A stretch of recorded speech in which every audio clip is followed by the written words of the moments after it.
Hello मेरे प्यारे बच्चों, आप लोग कैसे हैं? आई होप सो आप सभी लोग बहुत अच्छे होंगे। चलिए हम आपका स्वागत करते हैं आपके प्यारे से चैनल मोशन बायोलॉजी में।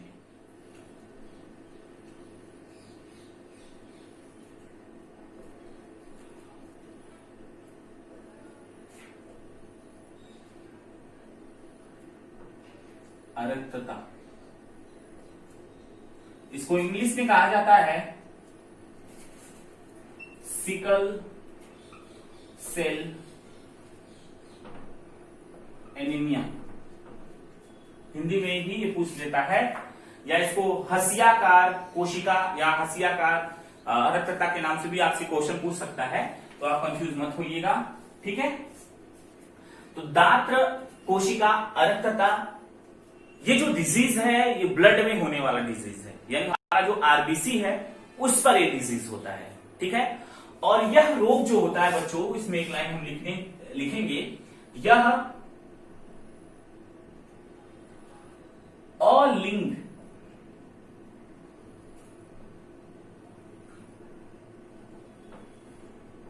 क्रोमोसोम तथा अप्रभावी विकार है। अप्रभावी लक्षण लिख लीजिएगा, लक्षण नहीं सही पड़ेगा, विकार लिखिएगा, विकार है।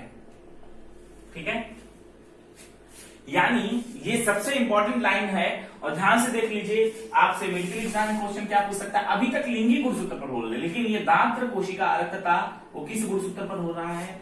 अलिंगी गुणसूत्र यानी अलिंगी क्रोमोसोम पर हो रहा है, और एक कैसा रोग है? यह अप्रभावी विकार है। ठीक है, यानी इस रोग में बच्चों, इस रोग में होता क्या है? इस रोग में व्यक्ति की जो आरबीसी है वो हसियाकार की हो जाती है। हमारी आरबीसी कैसी होती है? बाइकान्केव स्ट्रक्चर में होती है, यानी हमारी आरबीसी का स्ट्रक्चर अगर देखा जाए तो कुछ इस तरीके का होता है। ठीक है, बाइकान्केव स्ट्रक्चर। लेकिन जब ये रोग होता है कौन सा? दात्र कोशिका अरक्तता, तो ये हमारी आरबीसी का जो स्ट्रक्चर होता है इस आकार का होने लगता है, यानी हसियाकार होने लगता है। हसिया देखें ना, हसिया उस आकार का होने लगता है। ठीक है, किसकी वजह से? दात्र कोशिका अरक्तता की वजह से, यानी इस डिजीज की वजह से ऐसा हो जाता है। और ऐसा होने पर व्यक्ति में आरबीसी की कमी होने लगती है, ऑक्सीजन की कमी हो। आपको पता है आरबीसी कम होगा तो ऑक्सीजन कम होगा, क्योंकि हीमोग्लोबिन उसी के पास है और हीमोग्लोबिन ही ऑक्सीजन को ले जाने का काम करता है। यानी कि अगर आरबीसी की कमी हो गई तो ऑक्सीजन की कमी हो जाएगी बॉडी में, और ऑक्सीजन पर्याप्त नहीं मिला तो सेल मरेंगी और एक दिन व्यक्ति की भी मृत्यु हो जाएगी। तो इसलिए उस व्यक्ति को, जिसको ये डिजीज होता है, उस व्यक्ति को बार बार ब्लड दिया जाता है ताकि उसका ब्लड मेंटेन रहे, क्योंकि उसका आरबीसी मेंटेन करना है और उसको ऑक्सीजन की जरूरत है, क्योंकि ऑक्सीजन नहीं रहेगा तो सेल मरने लगेंगी। तो आपको पता चल गया, यानी दात्र कोशिका अरक्तता में अलिंगी गुणसूत्र पर होने वाला रोग है, और यह अप्रभावी रोग होता है। और इसमें होता क्या? इस रोग में हमारी जो आरबीसी है, कौन? आरबीसी यानी रेड ब्लड सेल, इस जो बाइकान्केव स्ट्रक्चर में होती है, नॉर्मली इस स्ट्रक्चर में होती है, ये नॉर्मल है। ठीक है, और इसमें ये किस अवस्था में है? डिजीज अवस्था में है। ठीक है बच्चों, ये रोगी है। ठीक है, तो रोगी में क्या होगा, यानी जिसको ये रोग होगा उसमें जो हमारी आरबीसी इस स्ट्रक्चर से किसमें बदल जाएगी? हसियाकार स्ट्रक्चर में बदल जाएगी। ठीक है, कौन? हमारी आरबीसी। ऐसा होता क्यों है उसी के बारे में डिस्कस करेंगे। इसको इरेज कर देते हैं, है ना।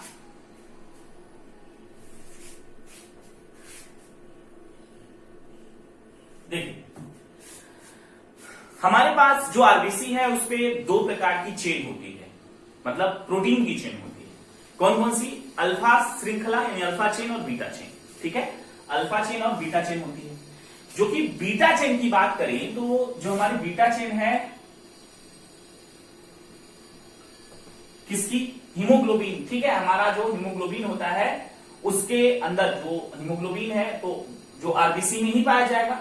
तो जो उसमें बीटा चेन है, यानी जो बीटा चेन होती है, उस बीटा चेन के छठे स्थान पर थोड़ा सा बदलाव हो जाता है, जिसकी वजह से दांत्र कोशिका अरक्तता वाला डिजीज हो जाता है। यानी इस बीटा चेन पे होता क्या है, जैसे जो प्रोटीन बनाने की जो इकाइयां होती हैं उसको अमीनो एसिड कहते हैं। प्रोटीन बनाने वाली इकाई को क्या कहते हैं, अमीनो एसिड कहते हैं। हम एक एक अमीनो एसिड का नाम लिख देते हैं, जो कि आपके एनसीईआरटी बुक में है, पेज पलट लीजिए, देख लीजिए आप लोगों को। वैलिन, हिस्टामिन, ल्यूसीन, प्रोलीन, उसके बाद आएगा ग्लूटामिक एसिड, फिर ग्लूटामिक एसिड।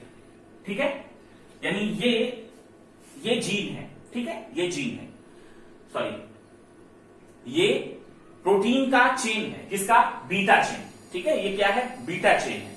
और बीटा चेन में हमने 7 कितने 7 1 2 3 4 5 6 7 अमीनो एसिड को लिखा है, जो आपके बुक में है, जो आपके बुक में है। ठीक है, और अगर ये चेन होगी तो हमारे पास एक जीन होगा, किसका, दांत्र कोशिका अरक्तता का जीन होगा, जो कि होगा किस प्रकार का, HBA प्रकार का जीन होगा। और जीन हमेशा जोड़े में लिखे जाते हैं, तो इसलिए हम लिखेंगे HBA। ठीक है, HBA प्रकार का जीन होगा, अगर ये वाली चेन हमारे पास है तो। अगर ये चेन नहीं है, अगर हमें थोड़ा सा बदलाव कर दिया जाए, वैलिन, हिस्टामिन, ल्यूसीन, थ्रेशीन और प्रोलीन, ग्लूटामिक की जगह पर हम केवल वैलिन कर दें और फिर सारी चीजें सेम। केवल देखिए, केवल एक बदलाव हुआ है बच्चों, यहां पर देखिए, फोकस करिए, सारे के सारे अमाइनो एसिड, ये सभी के सभी अमाइनो एसिड हैं, और ये अमाइनो एसिड आपस में जुड़ते हैं तभी प्रोटीन बनता है। आपको पता होना चाहिए 20 प्रकार के अमीनो एसिड मिलकर एक प्रोटीन का निर्माण करते हैं। ठीक है, 20 प्रकार के अमीनो एसिड मिलकर प्रोटीन का निर्माण करते हैं। तो ये अमीनो एसिड आपस में मिले हुए हैं। जब हमारे छठे स्थान पर, देखिए 6 स्थान पर ग्लूटामिक एसिड था, तो हमारे पास जो जीन था HBA है। और अगर ग्लूटामिक की जगह पर वैलिन हो जाता है, तो जो जीन हो जाता है वो हो जाता है HBS, और HBS ये जीन हो जाता है। ठीक है, HBS प्रकार का जीन होता है। ऐसा होता कि है बच्चों, ये भी आपको पता होना चाहिए। तो ग्लूटामिक एसिड जहां पर कोड होता है वो उस, यानी यहां पर mRNA की बात करें, mRNA, आपको पता है हमेशा mRNA पर ही जीन बनता है, और जीन किस रूप में होता है, प्रोटीन रूप में होता है। तो GAG जो होता है, ये किसको कोड करता है, ग्लूटामिक एसिड को कोड करता है। यानी GAG जो कोडॉन है, चिंता मत करिए, अगले चैप्टर में जब हम कोडॉन वाला टॉपिक पढ़ाएंगे तो ये सब कुछ क्लियर हो जाएगा कि सर ये GAG क्या लिख रहे हैं। आप 11वीं क्लास में पढ़े है ना, ATGC, adenine, guanine, thymine, cytosine, पढ़े कि नहीं पढ़े है ना, वही चीज है। यानी ग्वानिन, एडनिन, ग्वानिन, अगर ग्वानिन, एडनिन, ग्वानिन है तो वो ग्लूटामिक एसिड को कोड करेगा। अगर GUG हो जाता है, GUG केवल A के स्थान पर U हो गया, तो वो किसको कोड करना स्टार्ट कर देगा, वैलिन को कोड करना स्टार्ट कर देगा। फोकस करिए, ध्यान से सुनिए मेरी बात को। अभी कंफ्यूजन जितना भी आ रहा है ना, चिंता मत करिए, अभी मत कहिए समझ में नहीं आ रहा, हम समझाकर, गारंटी लिए ना, फोकस करिए क्लास में, हम समझाकर ही छोड़ेंगे आपको। ध्यान से देखिए, जो हमारा mRNA होता है उस अच्छा पहले हम इसको mRNA कहां से आ गए हम बता देते हैं। सपोज दैट ये हमारी सेल है, ठीक है, ये हमारी सेल है, सेल के अंदर हमारा डीएनए है। डीएनए ने कहा कि आरबीसी की सेल, यानी कि हमारे हीमोग्लोबिन वाले चेन को कोड किया जाए, ठीक है, यानी आरबीसी के चेन को बनाया जाए। ठीक, तो ऐसी स्थिति में डीएनए ने मैसेज भेजा, किसके थ्रू भेजेगा, वो mRNA के थ्रू भेजेगा, मैसेंजर आरएनए है। mRNA पर कुछ कोड लगे हुए हैं, यहाँ पर ATGC ये कोड लगा है, जिसमें ये सारी की सारी प्रोटीन बननी है। ठीक है, तो यहाँ पर एक प्रोटीन बनती है, ये जो प्रोटीन बन रही है, जिसके छठे स्थान पर बात करें तो अगर यहाँ पर GAG कोडान होगा, यानी छठवां कोडान में ये इस वाले कोडान की बात करें तो अगर GAG होगा तो ग्लूटामिक एसिड बनेगा, और ग्लूटामिक एसिड बनेगा, अमीनो एसिड है, ग्लूटामिक एसिड बनेगा तो हमारा HBA प्रकार का जीन होगा। अगर A की जगह पर U हो जाता है तो वैलिन बनाने लगेगा। ठीक है। और जीन कैसा हो जाएगा, HBS।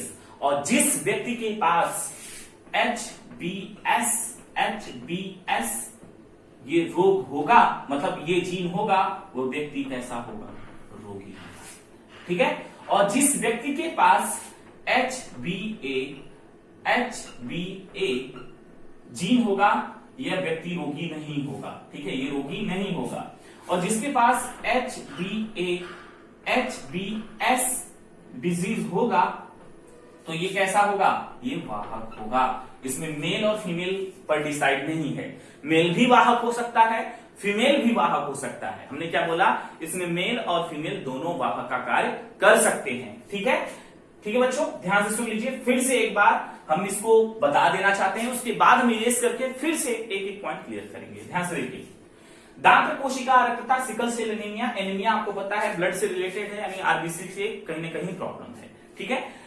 तो ये जो दांत कोशिका अरक्तता यानी सिकल सेल एनीमिया वाला डिजीज है, या अलिंगी गुणसूत्र पर होने वाला रोग है, जो कि अप्रभावी रोग होता है, यानी अप्रभावी विकार होता है। इसमें हमारी जो बीटा चेन है, यानी जो मतलब हमारा जो आरबीसी बन रहा है, उसमें जो दो चेन है अल्फा और बीटा होती है, तो जो उसमें बीटा चेन है, उसके बीटा चेन के छठे स्थान पर देखिए 6 वाला प्लेस है ना, 5 और 6, छठे स्थान पर ग्लूटामिक की जगह पर वेलिन हो जाता है। अगर ग्लूटामिक है तो वहां पर जो जीन होगा हमारा, वो कैसा होगा, HBA प्रकार का जीन होगा। बीटा चेन में छठे स्थान पर अगर ग्लूटामिक एसिड का जीन है तो HBA प्रकार का, सॉरी, ग्लूटामिक कोडॉन है, यानी यहां पर अमीनो एसिड कर सकते हैं। सॉरी, फिर से सुन लीजिए, हमने क्या बोला, बीटा चेन में छठे स्थान पर अगर ग्लूटामिक अमीनो एसिड है तो वहां पर HBA प्रकार का जीन होगा, ठीक है। अगर छठे स्थान पर ग्लूटामिक की जगह पर वेलिन है तो किस प्रकार का जीन होगा, HBS प्रकार का जीन होगा, ठीक है बच्चों। अब ये ग्लूटामिक की जगह वेलिन कैसे हो जाता है, केवल और केवल अगर ग्लूटामिक है, इसका मतलब इसका कोडॉन या आरएनए पर कैसा रहा होगा, GAG रहा होगा। कैसा रहा होगा, GAG रहा होगा। और अगर GUG हो गया, केवल एक ही जगह पर U हो जाता है, तो वेलिन में बदल जाता है। बताइए, केवल एक परिवर्तन हो रहा है ना, पॉइंट परिवर्तन हो रहा है, तो क्या इसको हम बिंदु उत्परिवर्तन कह सकते हैं? बिल्कुल कह सकते हैं। कह सकते हैं कि नहीं कह सकते हैं, यानी बिंदु उत्परिवर्तन कहेंगे, कोई किसी को दिक्कत, यहां पर कोई दिक्कत नहीं ना, बिंदु उत्परिवर्तन तो कह ही सकते हैं इसको। तो बच्चों हम कह देते हैं बिंदु उत्परिवर्तन, क्यों? क्योंकि एक ही कोड के बदले जाने से ग्लूटामिक एसिड की जगह वेलिन हो जाता है और पूरा जीन बदल जाता है। देखिए HBA है और HBS हो जाता है, ठीक है। और जिस व्यक्ति के पास HBS प्रकार का जीन होगा, उसके मतलब बीटा चेन में, तो वो व्यक्ति रोगी होगा। जिसके पास HBA होगा, उसके पास कोई रोग नहीं होगा। और जिसके पास HBS होगा, इसके पास भी रोग नहीं होगा, लेकिन ये वाहक का काम करेगा। और इस बार वाहक कोई भी हो सकता है, वो मेल भी हो सकता है और फीमेल भी हो सकता है। मेल और फीमेल हम कैटेगराइज नहीं कर रहे हैं, जैसा कि वर्णांता और हिमोफीलिया में किया गया था, ठीक है बच्चों। इसको इरेज कर दे, थोड़ा सा इरेज करके एक बार और आपको समझा देना चाहते हैं, ठीक है। इसको हम इरेज कर देते हैं। नोट्स आपको टेलीग्राम चैनल पर मिल जाएगा। आप टेलीग्राम चैनल का लिंक डिस्क्रिप्शन में है, वहां से जाकर पहुंच जाइए, या फिर आप टेलीग्राम ऐप डाउनलोड करने के बाद वहां पर मोशन बायोलॉजी सर्च करेंगे, मोशन बायोलॉजी का एंगर एरो सर्च कर लीजिएगा, आपको इस चैनल का लोगो दिख जाएगा और उसी पे सारे चैप्टर का नोट्स अवेलेबल है। तो न्यू स्टूडेंट वहां जाकर अपना नोट्स कंप्लीट कर सकते हैं।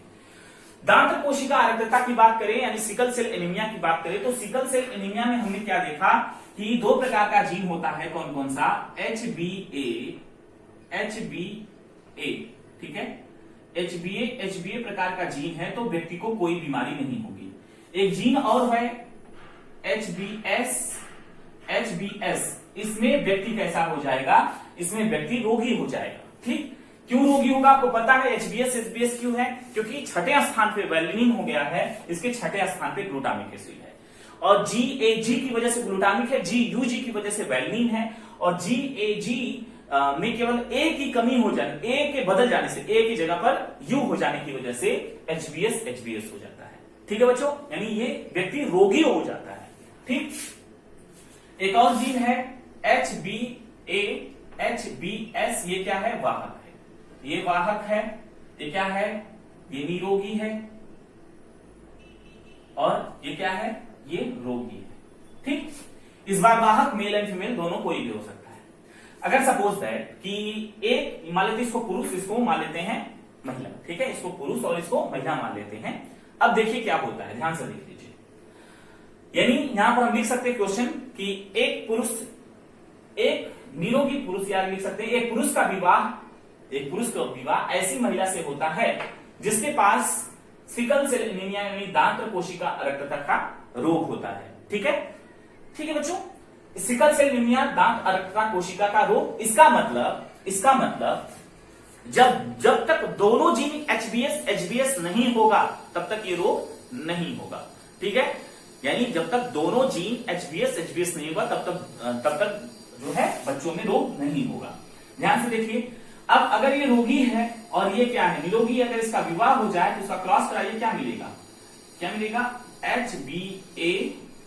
HBS यही मिलेगा, और इसका भी कराइए, इसके साथ क्या मिलेगा? HBS यही तो मिलेगा। तो क्या ये रोगी हो गए? यानी ऐसी महिला से कराया गया इस पुरुष को कोई रोग नहीं है, जबकि इस महिला को रोग है, और जब इसका क्रॉस कराएगा तो क्रॉस कराने के बाद क्या मिला? हमें दो प्रकार के जीन मिले, यानी इसके संतति होंगे, इनके संतति होंगे कि नहीं होंगे?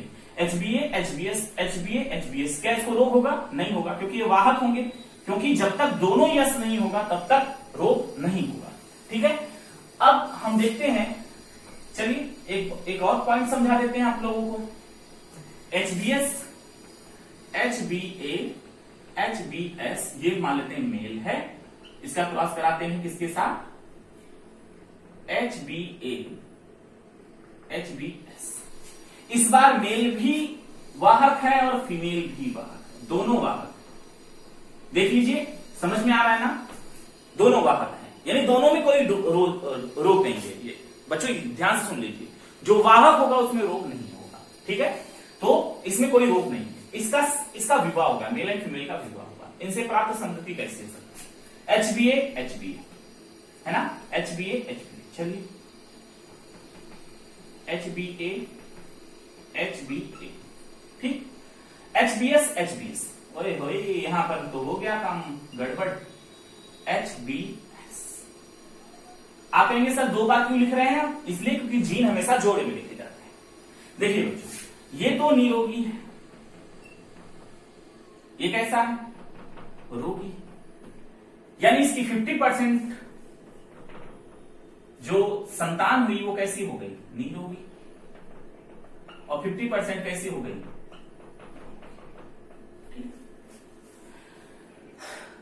इससे क्या कंक्लूजन निकला? क्या निकला बताइए? इससे यही निकला कि जब तक माता पिता दोनों रोगवाहक नहीं होंगे, जब तक माता और पिता दोनों रोगवाहक नहीं होंगे तब तक बच्चों में रोग नहीं होगा। इसका रीजन क्या है? इसका सबसे बड़ा रीजन है कि यह रोग अलिंगी गुणसूत्र पर होता है, मतलब 22 से इधर वाले गुणसूत्र पर होता है। और किस पर होता है आप हमें इसका आंसर देंगे, हम आपको नहीं बता रहे हैं, आप गूगल करके आप बताइएगा हमको कि सिकल सेल एनीमिया का जो रोग होता है, जो डिजीज होता है, वो किस क्रोमोसोम पर होता है। इसका आंसर आप हमें कमेंट करके गूगल करके बताएंगे आपको। ठीक है बच्चों, गूगल से पूछ लीजिएगा। यानी हमसे ये यहां से प्राप्त हुआ, क्या प्राप्त हुआ यहां से कि यह रोग तभी बच्चों में होगा जब माता और पिता दोनों रोग वाहक होंगे, तभी यह रोग बच्चों में जाएगा, अन्यथा यह रोग बच्चों में नहीं जाएगा। ठीक है, समझ गए ना? यानी कि दांत कोशिका अरक्तता, एक बार हम फिर से रिवाइज कर देते हैं, माइंड मैप आपके दिमाग में बन जाए। क्या है, हमने क्या बोला? यह अलिंगी गुणसूत्र पर होने वाला अप्रभावी रोग होता है। यह रोग तभी बच्चों में यानी संतति में जाएगा जब तक दोनों वाहक नहीं होंगे, मेल भी वाहक होगा और फीमेल भी वाहक होगा। ठीक है, मेल और फीमेल जब तक दोनों वाहक नहीं होंगे तब तक यह रोग बच्चों में नहीं होगा। इस रोग में होता क्या है? इस रोग में HBA मतलब जो बीटा चेन होती है, उस बीटा चेन के छठे स्थान पर ग्लूटामिक एसिड की जगह पर वैलिन हो जाता है, जिसकी वजह से HBA प्रकार का जो जीन होता है वो HBS में बदल जाता है, जिससे डिजीज होता है। ठीक है, जिसके कारण ये डिजीज होता है। ठीक बच्चों, और इसमें 3 प्रकार के जीन बनते हैं, एक HbA जो कि निरोगी होता है, HbS जो रोगी होता है, HbS जो होता है जो वाहक का कार्य करता है। ठीक है, और इस रोग में व्यक्ति के अंदर ब्लड की कमी होने लगती है। ब्लड की कमी तो होती ही है, साथ में ऑक्सीजन की कमी होती है, क्योंकि जो आरबीसी की सेल है वो बाइकान्क्यो की शेप से, यानी उसका आकार बदल जाता है, हंसियाकार हो जाता है। किस आकार का हो जाता है? हंसियाकार हो जाता है, जिससे आरबीसी को बांध नहीं पाता, हीमोग्लोबिन की कमी होने लगती है और आरबीसी भी नहीं बंध पाता उसके साथ, जिसकी वजह से ऑक्सीजन नहीं बांध पाता, जिसकी वजह से बच्चे को या फिर जिस व्यक्ति को होगा वो रोग हो जाता है। समझ में आ गया होगा? अगर नहीं समझ में आया तो वीडियो फिर से रिवाइज करके देखिए। आई थिंक बहुत अच्छे तरीके से समझाए हम और बहुत अच्छी तरीके से आपको समझ भी आया होगा, आई होप सो। तो आज की क्लास यहीं तक है बच्चों। हाँ, एक चीज और, एक क्वेश्चन भी और आपसे पूछा जाता है, लगे आप इसको भी पढ़ लीजिए। क्रिस क्रॉस वंशागति आपसे पूछा जा सकता है। क्रॉस वंशागति, क्रिस क्रॉस वंशागति क्या है? What is this? ठीक है, तो एक लाइन का आंसर बहुत आसान है, एक लाइन का आंसर है, क्या है? ये आउट ऑफ एनसीईआरटी में नहीं दिया लेकिन पूछा जाता है, तो हम बता देना चाहते हैं, ध्यान से देखिए। क्रिस क्रॉस वंशागति का मतलब है जब कोई रोग जो है पिता से किसमें जाए? पुत्री में। किसमें जाए? पुत्री में, और पुत्री से इसके पुत्र में जाए, पुत्री के पुत्र में। ठीक है, ठीक है, इसी को क्रिस क्रॉस रोग कहते हैं। क्रिस क्रॉस रोग का मतलब कि जब कोई रोग पिता से पुत्री में जाए और पुत्री से, यानी इस पुत्री के पुत्र में इसका विवाह हो और ये रोग इस पुत्री से किसमें जाए? पुत्र में जाए। ठीक है, इसी को क्रिस क्रॉस वंशागति कहते हैं। फिर से एक बार, रोग है कोई भी रोग पिता से पुत्री में और पुत्री से इसके पुत्र में जाए, इसी को क्रिस क्रॉस वंशागति कहते हैं। एक लाइन का आंसर हलवा जैसा है और सारे लोग नहीं कर पाते इसको, बहुत आसान है ना। चलिए, और हाँ, एक और नोट कर लीजिएगा, ब्लीडर डिजीज किससे कहते हैं? तो ब्लीडर डिजीज मतलब, ब्लीडर मतलब ब्लड का फ्लो होना, ब्लड का तेजी के साथ बहना, इसी को ब्लीडर कहा जाता है। तो ब्लीडर डिजीज जो होता है हीमोफीलिया का दूसरा नाम है। जैसे वर्णाता का दूसरा नाम क्या है? प्रोटीन दोष है, उसी प्रकार से हीमोफीलिया का भी दूसरा नाम है क्या? Bleeder disease. ठीक है, ब्लीडर रोग जिसको कहते हैं। तो आप ये सारे नोट्स कर लेंगे और आई थिंक आप लोगों को आज की क्लास बहुत इंटरेस्टिंग लगी होगी, बहुत अच्छे तरीके से आपने सारे पॉइंट को क्लियर किया होगा, कोई कंफ्यूजन माइंड में नहीं होगा आपके, और होना भी नहीं चाहिए, क्योंकि हम पढ़ा रहे हैं और आपको पता है कि हम जब तक कॉन्सेप्ट सिखाते नहीं ना तब तक। तो चलते हैं आज की क्लास। बड़े दिनों बाद आप लोगों ने बड़े कंसंट्रेट के साथ देखा होगा, नोट्स कंप्लीट करते रहिए, टेलीग्राम चैनल पर है, और साथ में पढ़ाई करते रहिए। और एक बार जरूर वर्णांता, हीमोफीलिया और दांत कोशिका रक्तता का जो एनसीईआरटी उसको पढ़िएगा, और जो हम पढ़ाए हैं पहले तो एक काम करिएगा, आप एक बार वीडियो देख लिए तो एक बार एनसीईआरटी फिर से पढ़ लीजिए, फिर से पढ़ने बड़े ध्यान से पढ़िएगा, फिर से वीडियो देखने आइएगा। ठीक है, फिर से देखिएगा और हमेशा के लिए याद हो जाएगा बच्चों, हमेशा के लिए याद हो जाएगा। एनसीईआरटी बड़े ध्यान से पढ़िएगा। तो चले, हाँ, ब्लीडर डिजीज जो क्रिस क्रॉस वंशागति बताएं, तो क्रिस क्रॉस रोग कौन तो किसे किसे कर सकते हैं, ये भी हमें कमेंट बॉक्स में आंसर दीजिए। ठीक है, देंगे ना कमेंट बॉक्स में आंसर इसका? क्रिस क्रॉस वंशागति किस रोग को कर सकते हैं? यानी ऐसा रोग जो पिता से पुत्री में और पुत्री से उसके पुत्र में जाता हो, उस रोग का नाम भी हमें कमेंट बॉक्स में बताइएगा। 3 क्वेश्चन दे चुके हैं, तीनों क्वेश्चन का आंसर आप कमेंट बॉक्स में बताएंगे। तो thank you so much, thanks for watching all of you बच्चों। और क्या करना है? Like, share, subscribe. थैंक्स।